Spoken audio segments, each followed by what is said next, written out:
like 20.99 or 20.98, but 20.04, I mean 1998. Ha, my bad. 1999, 1998, but 20.04, perfectly fine with controlled the race. To be honest, I still feel like I got a ton more in the tank. We really emphasized not doing too much today. It was kind of almost like treating it like, I guess you call it a recovery day, but you know, with a hard run at the end of it.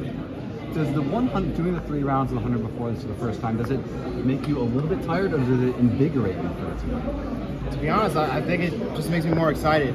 Of course, it was really hot out there, and we got done with the race, and I felt drained.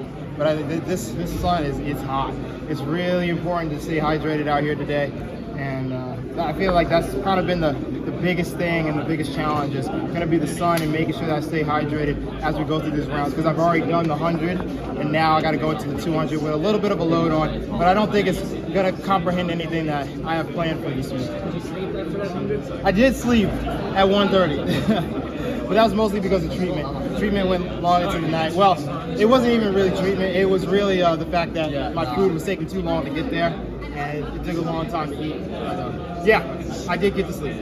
Would you pick No. Let's just say I met up with a lot of the winners of the night before, and a lot of them were drunk. And I was like, oh yeah. Not everybody does 2 events. Like, okay, yeah. What did you think when you got the outside lane here? When you saw that lane? I was like, they love to put me in lane 2 and the outside lane. But to be honest, I'm kind of starting to get used to running first. I kind of like it now. I get to set the tone, get to put everybody on their toes, and the outside lanes in the 200, you know, those are usually where I like to stay. So I don't have a problem with an outside lane. We've been doing the 200 for so long. Yeah. What does Lance tell you now going into another championships in the 200? It's so funny that you say that, because we were walking into the hall room and he was like, all right, set it up, and you know what? You know what to do. Just get in there and do it. Trust and believe. I was like, yeah, coach, I got you. I know what I'm doing.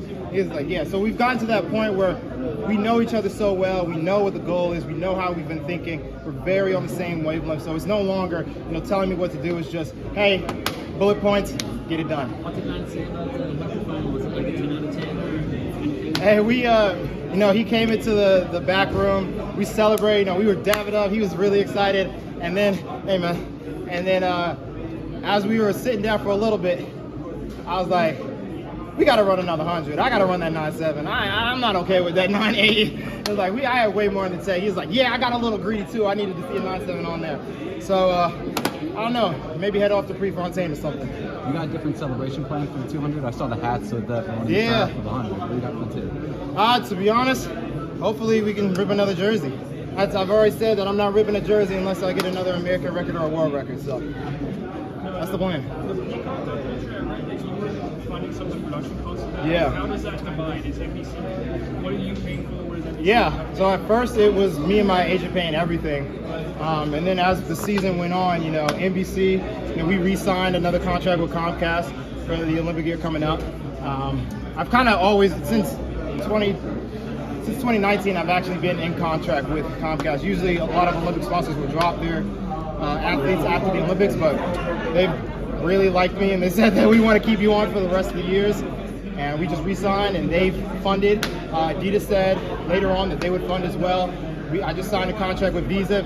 I wasn't going to, but then they said they'd contribute to the docuseries as well.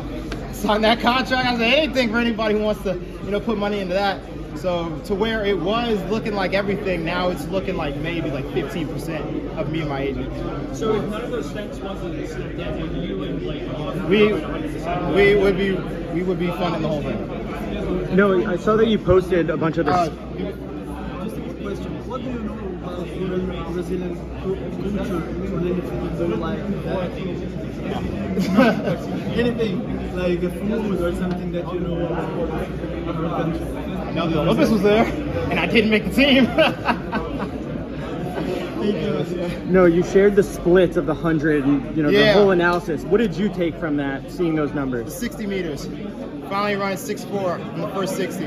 That's something me and my coach said the whole time. He's like, you are a 6'4" runner. If you run 6'4" in the first 60, the race is yours. Nobody's going to be able to handle the next part of the race. And then finally, we've heard some athletes say that the track is kind of hard. Is that true? What is your impression of it? And having a few races on your body, is there any impact? You know, to hear you say that tells me that a lot of people haven't run the circuit enough because they haven't been to Shanghai. And that is a hard track. It's literally what happens to Mondo when it's been in the sun too long. Literally, your spikes don't even go into the track because it's so hard. But it's still a very fast track. So hearing athletes say that this track is hard is very funny to me because I would call it, running on clouds, to be honest. I know this little double would mean a lot to you. 2 more questions. I'm just curious what it would mean for your coach lanes, right? Because Tyson was the last American to break, and of course he coached or to do the double. What it might mean for this in the times. To be honest, I think I saw a lot of it yesterday, or not yesterday, but after the 100. I've been world champion in the 200 for 2 years now, and he's been excited. He's like, hey, that's how it gets it done. But I think he's really, really been kind of fiending for that 100-meter champ again. And there's only one, and it's hard to get.